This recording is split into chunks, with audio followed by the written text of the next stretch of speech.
احنا كده كسبنا ولا خسرنا ولا ايه؟ لا هم لو غلطوا في واحده احنا نكسب. بص يا واد انت وهو، هسألكم كده شوية أسئلة سريعة وتردوا عليها بسرعة. جاهزين؟ جاهزين. يلا. بسم الله الرحمن الرحيم. الجرار. عربية الفلاح. الفأس. سلاح الفلاح. أبو وردان. صديق الفلاح. محلاها. عيشة الفلاح. إجابة صحيحة! الحمد لله على السلامة. ايه الظلم ده؟ محلاها. أيوه.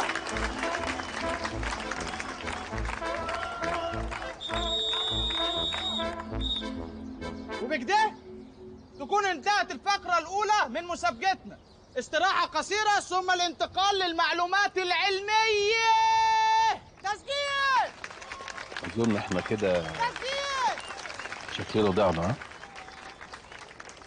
استنى يا جدي، انا عندي فكره. تعالى شكر. وضعنا تيمون. بابا بص، خد السماعات دي ماشي. احنا هنسمع السؤال، هنقول لك الاجابه على طول ماشي. فانت هتسمعنا المفروض يعني في السماعات دي، فانت هتقول نفس الكلمه بالظبط اللي احنا قلناها لك. تمام تمام ايه؟ انا مش فاهم ولا كلمه من اللي انت قلتيها. قلت لك يا بنتي مفيش منهم راجع. استنى انت بس.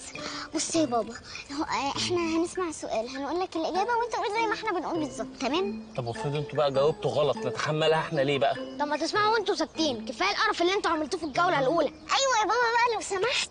طب يلا غوروا من هنا يلا.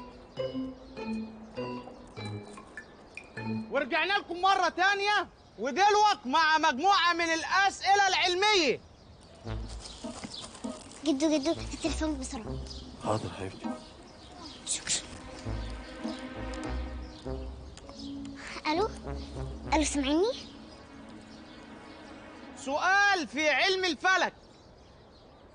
ما هو الكوكب الثامن في المجموعة الشمسية؟ اقف في حته فيها شبكه.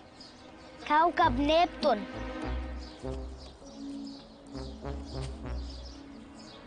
بسم الله الرحمن الرحيم. الكوكب الثامن في المجموعه الشمسيه هو كوكب ليبتون. ليبتون، بس انا مش عارف خرز ولا فتله. نبتون يا ابني، كوكب نبتون. نعم. سوري، كوكب نبتون، بس مش عارف خرز ولا فتله. إجابة صحيحة. إجابة صحيحة. الحمد لله على السلامة.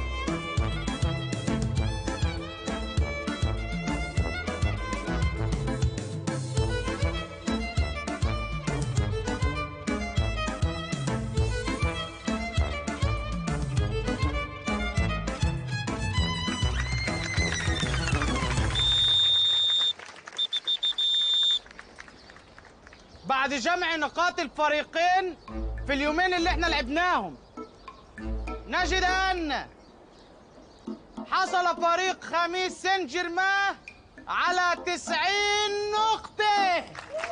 تسجيل! والله أنا ما مصدق.